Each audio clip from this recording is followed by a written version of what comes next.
अस्सलामुअलैकुम, मैं हूं माजिद चौधरी और आप देख रहे हैं मेरे यूट्यूब और फेसबुक चैनल। इमरान खान साहब जो हैं वो जेल में बैठे भी हुकूमत के लिए एक खौफ की अलामत बने हुए हैं और इमरान खान साहब के बोलने के ऊपर मुकम्मल तौर पर पाबंदी लगाने का जो है वो अंदिया दे दिया गया है, बल्कि पाबंदी लगा दी गई है। अब अडियाला जेल के अंदर जो एक कोर्ट रूम बना था उसके अंदर, जिसके अंदर इमरान खान साहब की केस की समाअत होती थी, अब उसको 3 शीशों और एक लकड़ी के साथ जो है वो 9 फुट तक जो है ऊंचा एक कमरा बना दिया गया है, जिसके अंदर जो है वो इमरान खान साहब से किसी किस्म के कोई सवालात करने की इजाजत नहीं है। और एक हुक्मनामा जो है वो चस्पा कर दिया गया है उस रूम जो है वो बनाया गया, जिसके अंदर इमरान खान साहब की समाअत हुआ करेगी। और उसके ऊपर एक हुक्मनामा जो है वो सहाफियों के लिए चस्पा कर दिया गया है कि कोई भी सहाफी इमरान खान साहब से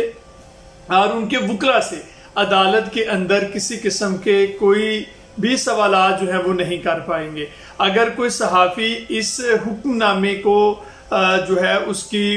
तमील नहीं करता तो उसको जो है वो अदालत से बाहर निकाल दिया जाएगा, और अगर कोई सवाल कर लेता है तो फिर उसके ऊपर जो है वो पाबंदी आयद कर दी जाएगी कि वो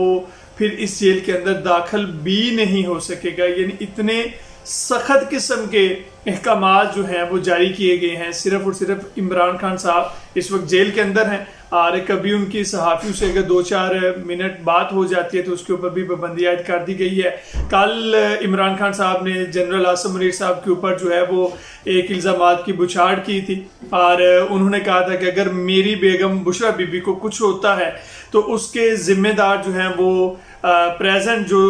आर्मी चीफ है जनरल आसिम मुनीर साहब हैं वो होंगे। और उन्होंने डायरेक्टली जो है जनरल आसिम मुनीर साहब के ऊपर जो है वो अटैक किया था। और उसके बाद जो है आज जो अहकामात जारी हुए हैं कि अडियाला जेल के अंदर, जिसमें इमरान खान साहब की जो है वो समाअत होती है, और उसके अंदर जो है वो एक बॉक्स बना दिया गया है, एक रूम कोड जो है वो बना दिया गया है, जिसकी ऊंचाई जो है तकरीबन 9 फुट है और 3 शीशों और लकड़ी के साथ उसको बना दिया गया है। और कोई भी सहाफी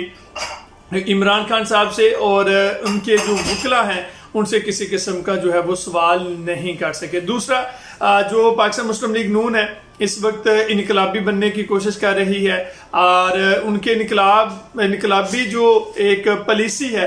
जो मियां मोहम्मद नवाज शरीफ साहब है वो इस्तेमाल कर रहे हैं। इसमें राना सनाउल्लाह साहब जो है वो सरफरिस्त हैं, मियां जवेद लतीफ़ साहब जो है वो सरफरिस्त हैं, और मियां जवेद लतीफ़ साहब ने जो है वो नेशनल मीडिया के ऊपर बैठकर ये इस बात का दावा किया है कि इलेक्शन जो है वो जितवाया गया। जो प्रेजेंट जो मौजूदा जो इस वक्त हाजिर सर्विस ऑफिसर है उन्होंने जो है वो पैसे लिए और पैसे लेने के बाद जो है वो इलेक्शन जितवाएंगे, और हमारी हुकूमत नहीं बनती थी बल्कि हमारी हुकूमत बनाई गई। अगर पाकिस्तान तहरीक इंसाफ ये चाहती है तो दोबारा इलेक्शन करवा ले, हम इलेक्शन के लिए तैयार हैं। अब यहाँ पर बात की है कि मियां जवेद लतीफ़ साहब हों या राना सनाउल्लाह साहब, इन दोनों को जो है ना वो इस्तेमाल किया जा रहा है, और इसके जो नताइज आने हैं वो मियां साहब तो एंजॉय करेंगे, लेकिन इनके नताइज जो होंगे वो मियां जवेद लतीफ़ साहब को और राना सनाउल्लाह साहब को ही भुगतना पड़ेंगे। इसी तरह दूसरी तरफ जो है वो तारड़ साहब ने जो है वो हवाई फायरिंग की और उन्होंने कहा कि जो राना सनाउल्लाह साहब हैं जो वो बैठकर जो पार्टी है उसके अंदर बैठकर बात करें और इस तरह से जो है वो बाहर आकर इस तरह की बातें ना करें। यानी कि उनको अच्छा नहीं लगा कि किसी को इस बात की इल्म नहीं है कि मियां साहब ने जो प्लान तश्कील दिया है वो कितना खतरनाक इनके लिए हो सकता है। ये सारे के सारे इस्तेमाल होंगे और कुछ भी नहीं है। यानी कि मियां साहब जो है उनका ये प्लान है कि वो बैठकर बाहर हुकूमत को एंजॉय करेंगे। वो खुश हैं कि उनकी बेटी जो है वो वज़ीर आला पंजाब बन चुकी है, उनके जो भाई हैं वज़ीर आज़म पाकिस्तान बन चुके हैं, और वो जो है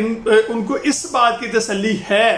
कि उनका जो भाई है वो वज़ीर आज़म है, बेटी वज़ीर आला है, तो उनको टेंशन ही नहीं है, वज़ीर आज़म उनके हाथ में है, तो लिहाजा वो अपनी मर्जी से हुकूमत को कंट्रोल कर सकते हैं। यानी कि वो अपनी मर्जी से जो है वो बयानियां बना सकते हैं। और इसमें एक जो है वो नाटक करना था मियां साहब ने नाराजगी का कि वो नाराज हैं और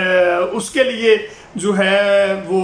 इस्तेमाल कर रहे हैं अपने पार्टी के मुख्तलिफ जोशीले और जानबाज लोगों को, जिसमें राना सनाउल्लाह साहब सरफहरिस्त हैं, मियाँ जवेद लतीफ़ साहब सरफहरिस्त हैं, और इनके नताइज जो हैं और वो यही लोग भुगतेंगे, और मियाँ साहब जो है वो पूरे मज़े के साथ जो है इसको एंजॉय करेंगे। अब तक के लिए इतना ही। अपने मेज़बान माजिद चौधरी को दीजिए इजाज़त, मिलते हैं अगले व्लॉग में। अल्लाह हाफिज़।